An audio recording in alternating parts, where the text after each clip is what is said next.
Good morning. Thank all of you for coming. The purpose of today's press conference is to speak with you about the recent acts of violence in our community and to address certain issues in our police department. I want to thank my fellow council members on City Council for being here this morning, and Council Member Feraldi, Tweedy, and Council Member Wilder. Thank you.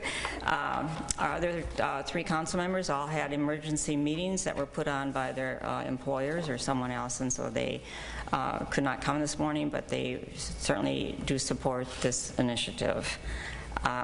They all stand and are really committed to ensuring that our community is safe for all of its residents, and they've made a commitment to do what is necessary to support the police department in that action. You know, Lynchburg is a great city, and violent crime of any kind in any part of the city cannot and will not be tolerated. The men and women in our police department continue to work tirelessly to address these issues, and they do so even though they are facing critical staffing challenges. It is vitally important for all of us to ensure that our police department has the resources necessary to combat violence.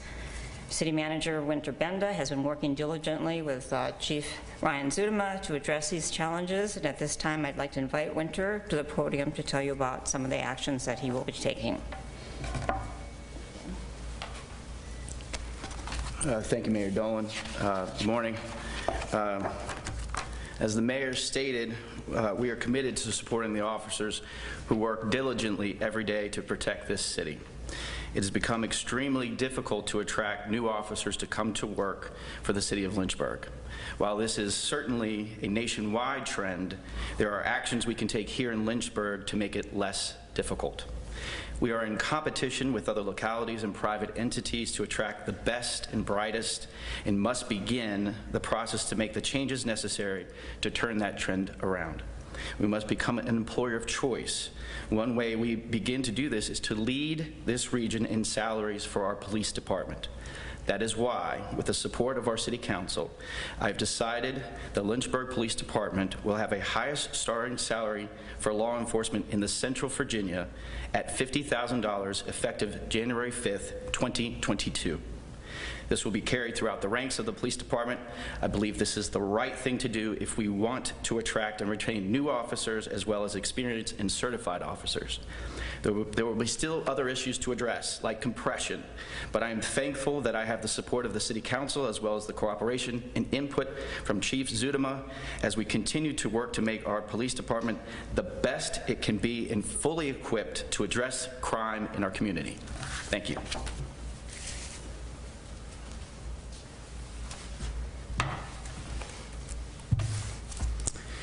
Good morning, and I want to first thank the city manager and the mayor as well as members of council for their continued support. This is something that I've enjoyed throughout my tenure as a police chief here. In terms of violence, our city is better than this, and you heard the mayor say very correctly that there's no place for this type of violence in our city. We've all got to do a better job collectively to address these issues long before they come up. We need to engage and invest in our kids and our youth and make sure they have other alternatives to lead them away from a life of crime in the streets. And I know there's a lot of people in this room and in this community that are committed to doing that. We appreciate their help. We really think this salary increase will be a game changer for us. As you heard the city manager say, we've been struggling like a lot of other law enforcement agencies across this nation to recruit and retain qualified people. And so this is a major step forward in the right direction. Our staffing is challenged right now. We're at 28 hard vacancies in our sworn police officer ranks. We're looking to put 4 officers into the next academy. That is well short of the vacancies we have. We want our officers to be able to be out there engaging in proactive policing. Right now, our staffing levels as they are, they're running from call to call. We know the importance of building trust and relationships in our community and how that will help us overall as a community stay safe, but it's challenging to do that right now with our staffing levels. So we're hoping, again, this increase will help get more officers in, retain the great officers that we already have, and give them more time to do that engagement when they're not on calls for service and build that trust. We also need the community's help. We need the community's help when it comes to dealing with any crime, but especially violent crime. We struggle sometimes to get that help from some members of our community that witness things. We want to continue to remind you that if you have concerns of sharing that information, you can do it anonymously through Crime Stoppers. That is a very important tool to use for folks who don't want to necessarily be named or come forward as a part of an investigation. We know that we can continue to build trust in our community as we've done for decades here in the department with our interactions with the community. We're going to continue to partner with our local, state, and federal law enforcement agencies as we do on a regular basis to try and leverage their resources to address the violent crime here in the city. Public safety is our #1 priority, plain and simple. Our officers and detectives are going to continue to put every effort and every resource we have forward to try and address these crimes and to ensure that we bring those responsible to justice. Again, I'm very grateful for the support of our city manager, our council, and our community. Together, we will all ensure that Lynchburg remains a safe place and a great place to be. And I'll turn it back over to the mayor at this time. Thank you, Winter and Chief Zudema. I want to thank Chief Zudema and the City Manager, Benda, for Mr. Benda, for working so diligently to find solutions to address the issues before us. I want our citizens also, as Chief Zudema said, public safety is virtually important to everyone in the department and also everyone on City Council. And we realize that it's just one step in ensuring our police department has the resources that it needs to succeed. In closing, as Chief Zudema said, the problem of violence in our community cannot be solved by the police alone. All of us have a role to play. It's all about parenting, family, community, education, opportunity, poverty. Until we move forward and address some of these issues, we cannot see a whole lot of change. So I think the community really needs to continue and even do more to impact this. Thank you very much, and now I'd like to open it up to questions. I got a question for the chief. Chief, how are the officers holding up? Not long ago, you mentioned that you were pulling some of them from specialized units to kind of work the field, if you will. How are they holding up with all that's happening, and how are you doing as the chief of the police?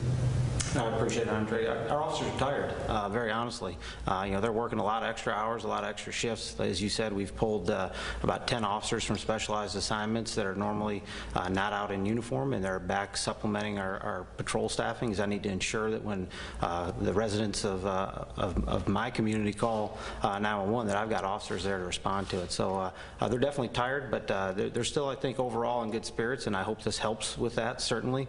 But I know they are looking forward to getting an influx of some recruits to try and get our staffing up to where it needs to be, so we can then provide the services that this community expects and certainly deserves. On a personal note, I appreciate you asking. Certainly doing well, and just an honor to continue to lead the great men and women of this department who do just incredible acts every day in our community. So thank you. This can be for any one of you, but when you say you need the community to step up, what are those expectations? What are you looking for from the community? Yeah, I'll speak from my perspective as a police chief. We need folks who witness crime to come forward and tell us what they saw. We can't be everywhere in the city all the time, and there are very few crimes that take place that do not have folks that are involved as witnesses, and in some cases even victims of crime that don't want to cooperate.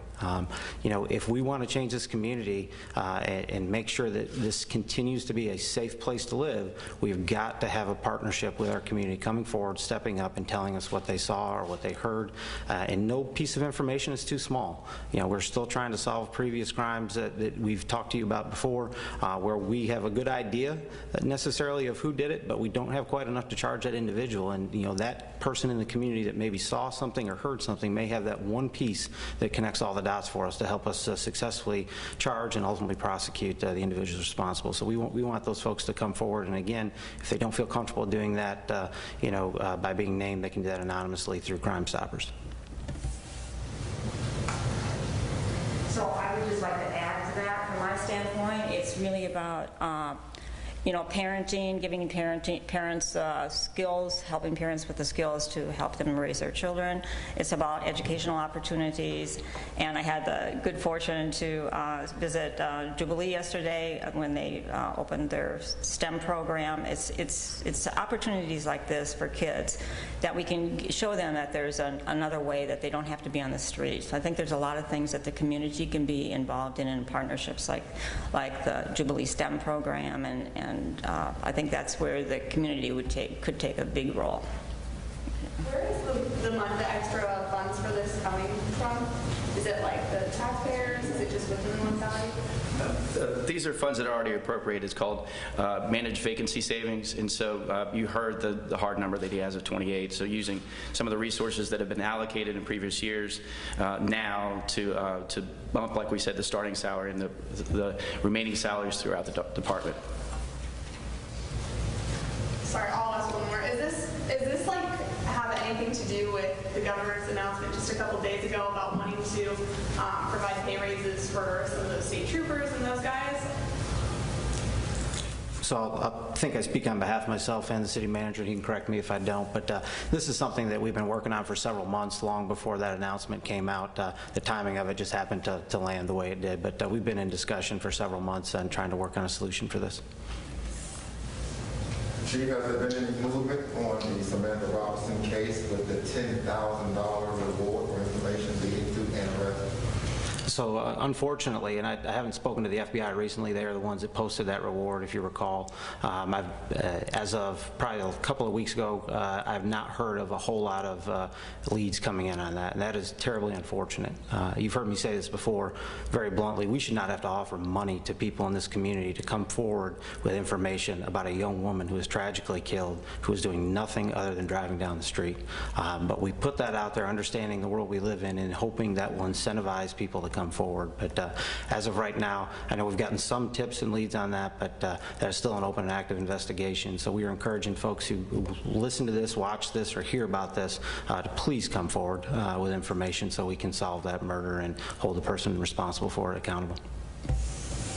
In October, you guys had to move around some folks within your department out of specialized units to go out of patrol.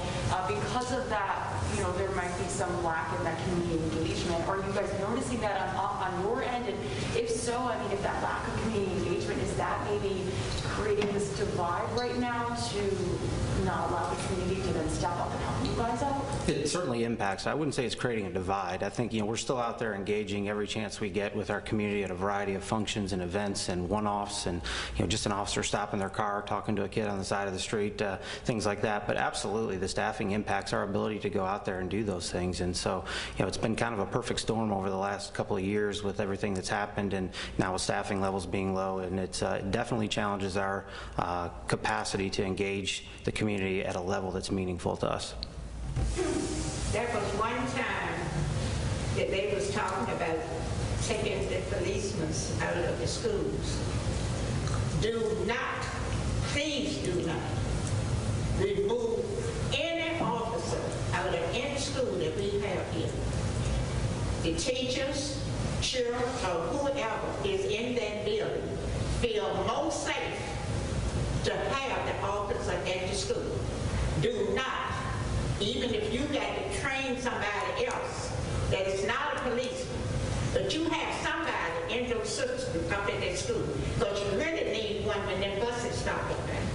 Yes, ma'am. I appreciate your comments, and I speak regularly with Dr. Edwards about that, and I think she and I are on the same sheet of music, that both of us would like to continue to have those officers in the schools, and they are there right now, just like they have been. Yes, ma'am. And Chief, just to make sure I understand right, those officers who are making below that figure now will be brought up to that in the new year? Yes, so January 5, the folks that are at below that, everyone will get that. It's roughly a $10,000 increase from the starting salary now. That will be carried through the ranks. That's correct. And with that $50,000, I mean, one, do you think that is enough to attract officers? And two, I mean, is there anything else on the table aside from an increase in pay? Yeah, so as you heard, I'll answer the second part first. As you heard the city manager say, this is the first step. We are still continuing to work on the compression issue. That's something that if you've been at council meetings, you've heard council members speak about, and certainly the manager speak about, and people like me speak about. So that's something we're continuing to work on in the upcoming budget. And I'm sorry, Kristen, remind me your first question, the first part of that. Do I think that's going to be enough? Yes. Yeah, absolutely. I think it's going to be enough. It doesn't mean that law enforcement across the country right now has seen a significant number of decline, a significant number of applications. That's everywhere. There's just not as many people wanting to get in this line of work because a lot of different reasons, and we could talk for hours on that. But I do believe that that salary makes us the absolute leader in this region, and will hopefully not just attract new officers, but my hope is that there's certified officers around the state that will look at Lynchburg, that will look at the cost of living here, very honestly, which is low compared to a lot of other areas, and they will look at the great community that we have here and all that it offers, and they will look at the salary we're offering and hope that package is very attractable to them. Bryson, and then one more question. Yeah, one question. Any more questions? Okay. Thank you all for being here.